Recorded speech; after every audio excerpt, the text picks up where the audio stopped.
오늘 말씀은 요한복음 5장 1절에서 15절까지의 말씀입니다. 오늘 말씀은 유대인의 명절이 되어서 예루살렘으로 가신 예수님께서 베데스다라는 연못을 찾아가서 그곳에서 38년 된 병자를 고쳐주시는 이야기입니다. 오늘 첫 번째 말씀은요, 예수님은 자비 없는 곳에 자비로 찾아오십니다. 예수님이 찾아가신 베데스다는 자비의 집이다라는 이름을 가지고 있어요. 3절 말씀을 보면 주로 이 연못에 있는 사람들은 건강한 사람이 아닙니다. 병자, 맹인, 다리 저는 사람, 혈기 많은 사람들이 누워있다라고 말합니다. 그런데 이들은 여기 누워서 물이 움직이는 것을 기다리고 있습니다. 그 이유가 4절에 나오는데, 이 연못에는 천사가 가끔이에요. 가끔. 언제인지 알 수 없습니다. 가끔 못에 내려와서 물을 움직이게 하는데, 움직인 후에 가장 먼저 들어가는 사람은 어떤 병에 걸렸든지 낫게 되는 치유의 명소이기 때문입니다. 치유의 명소이기 때문에 여기에 아픈 사람, 병자들이 다 늘 질비해 있는 거죠. 이런 점에서 의술이나 그 어떤 힘으로도 나을 수 없는 병을 고칠 수 있는 곳이기 때문에 아마 자비의 집이다라는 이름을 붙이게 된 것 같아요. 그런데 다시 생각하면 베데스다는 자비가 없는 자비의 집입니다. 이곳에 모인 이들은 하나같이 자비가 필요한 사람들은 맞습니다. 그런데 이 자비의 집은 순간의 경쟁에서 승리한 단 한 사람만 치유를 받을 수가 있어요. 단 한 사람입니다. 신의 자비가 베풀어지는 곳은 분명한데 현실은 치열한 경쟁과 차별이 지배하는 곳이에요. 왜냐하면 병자들에게 똑같이 기회가 주어지지만 그곳에는 이 경쟁에 참여조차 할 수 없는 사람들이 있기 때문입니다. 이런 점에서 차별인 거죠. 불공평해요.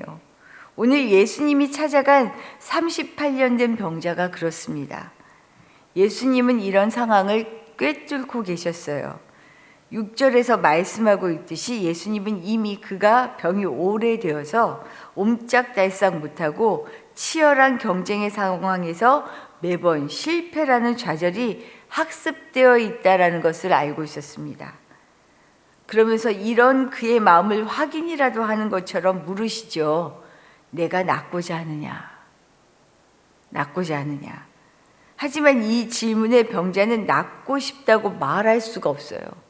낫고 싶었겠죠. 그러니까 그 자리를 지키고 있었겠죠. 근데 혼자 힘으로는 꼼짝할 수가 없는 거예요. 오히려 희망 고문처럼 다른 방법은 없어서 베데스다를 떠날 수는 없지만 움직이지 못하는 자신을 위해 가끔 오는 기회를 기다려주면서 도와주는 사람은 아무도 없다는 냉혹한 현실을 한탄하듯이 이야기합니다.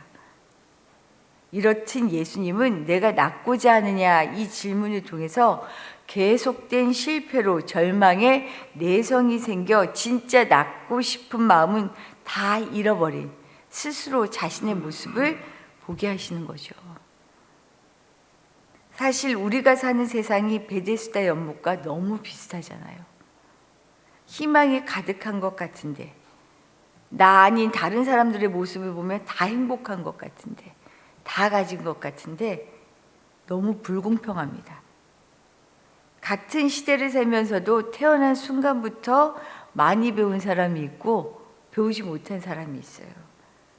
잘 사는 부모님을 만난 사람이 있는가 하면 못 배우고 너무 가난한 집에서 태어난 사람이 있어요. 와, 금이야 오기야 이렇게 귀하게 여김을 받으며 태어난 사람이 있는가 하면 태어나면서부터 폭력과 폭언으로 차마 부모라고 말할 수 없는 환경에서 태어난 사람도 있습니다. 누구는 태어나면서부터 버림을 받고 누구는 이 아이가 너무 귀해서 정말로 어쩔 줄 모르는 그런 곳에서 태어나는 사람도 있죠. 이뿐만이 아니에요. 같은 시대를 살아가지만 어디에 있느냐에 따라서 달라집니다. 북한과 남한이 다르죠. 중동 지역에 있는 여성들, 하지만 누릴 것 다 누리고 살아가는 또 다른 사람들, 아프리카에 굶주리는 아이들, 수도 없습니다. 말로 다 할 수가 없죠. 세상은 이렇게 냉혹한 현실입니다. 현실만 보면 소망이 없어요. 그런데 놀라운 건 우리 예수님은 자비가 없는 곳에 자비로 오신다는 거죠. 마치 베데스다에서 유독 혼자 힘으로 일어설 수 없는 38년 된 병자를 찾아오셨던 것처럼 자비도 소망도 없는 자리에 소망으로 자비로 오시는 분이 예수님입니다. 그러니 마음이 가난한 우리가 기다려야 할 것은 다름 아니라 예수님 뿐인 거죠. 살면서 더 많이 느껴지지 않으세요? 정말 내 힘으로 살 수가 없다. 내 힘으로 꼼짝할 수도 없다. 내가 움직이고 컨트롤할 수 있는 일이 너무 제한적이다. 앞으로 나이를 먹으면 먹을수록 더한 거죠. 움직이는 것도, 뭐 하나 하는 것도. 마음이 가난해야 하는 이유가 여기 있습니다.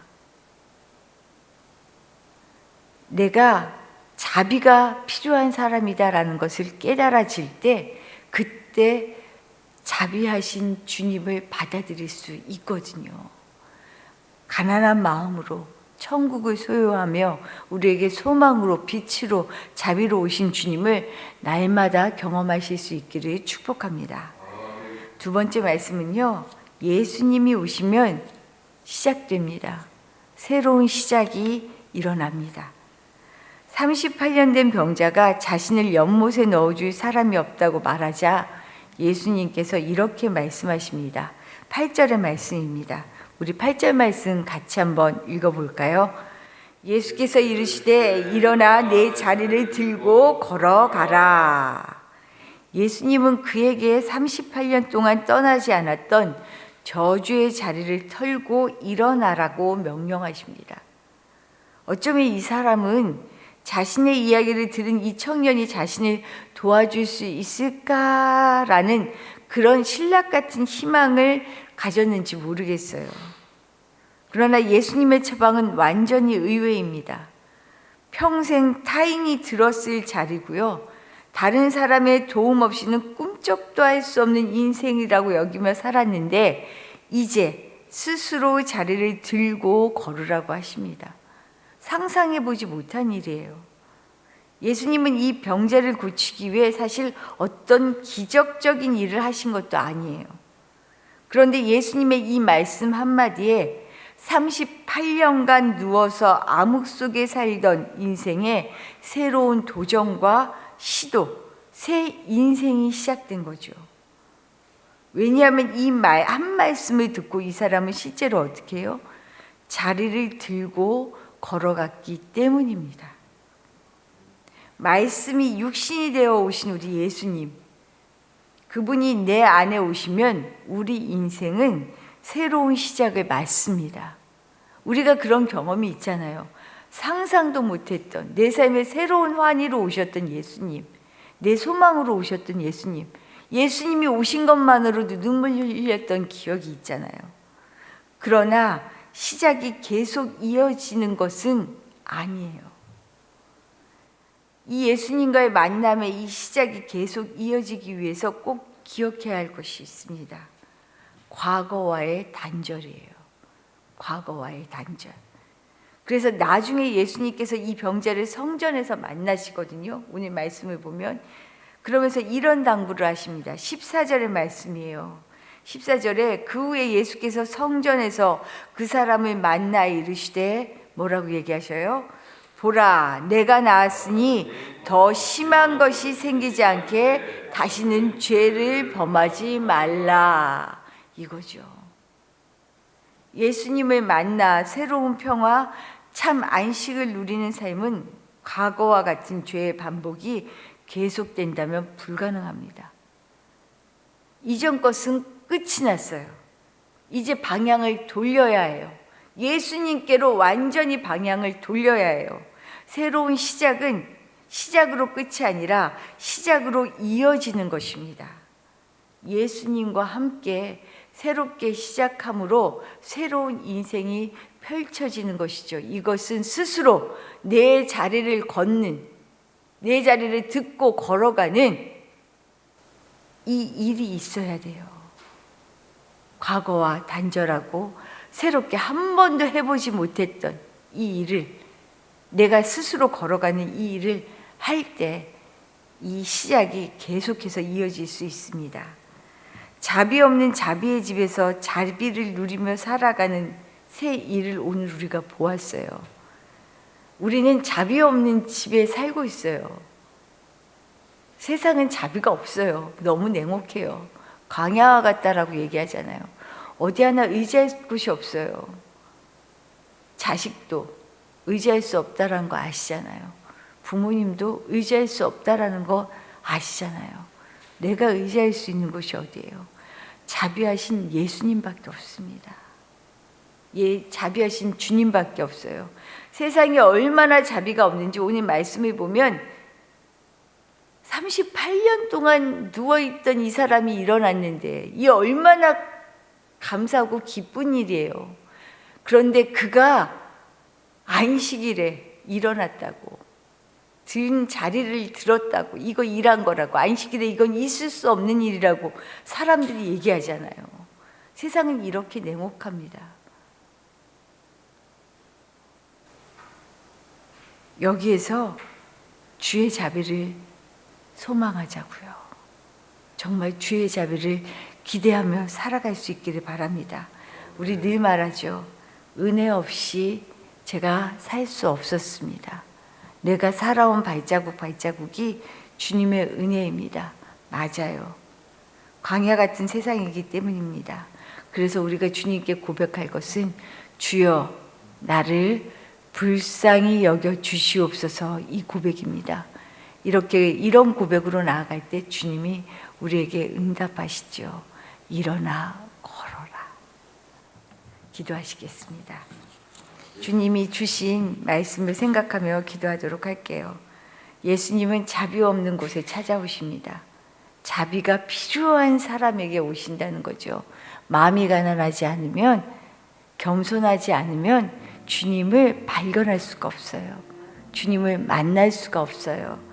하나님, 내게 찾아오시는 주님을 늘 바라보고 그 손을 잡게 하여 주시옵소서. 그리고 주님과 함께 날마다 내 자리를 걷어 일어나는 힘이 있게 하여 주시옵소서 기도하시기 바랍니다. 또한 오늘은 복음의 내일을 위하여 우리 교회가 어떻게 나아가야 할지 먼저 예배가 살아나야 합니다. 내일 예배가 있는 날인데 이 날이 정말 기쁘고 즐거운 날, 기대가 되는 날, 주님과 만나는 그런 예배의 자리가 되도록 기도해 주시기 바랍니다. 더불어 우리나라, 이 민족을 위해 기도해 주세요. 이 나라가 정말로 통일을 소망하는 나라가 되었으면 좋겠어요. 신의 악단 영화를 보면서 그렇지, 우리가 이렇게 다르게 살아가지, 같은 시대를 같은 사람으로 태어나서 정말 은혜가, 자비가 더 필요한 곳이 있습니다. 이 일이 이루어지도록 이 나라, 이 민족을 위해서 기도하길 바랍니다. 기도드리겠습니다.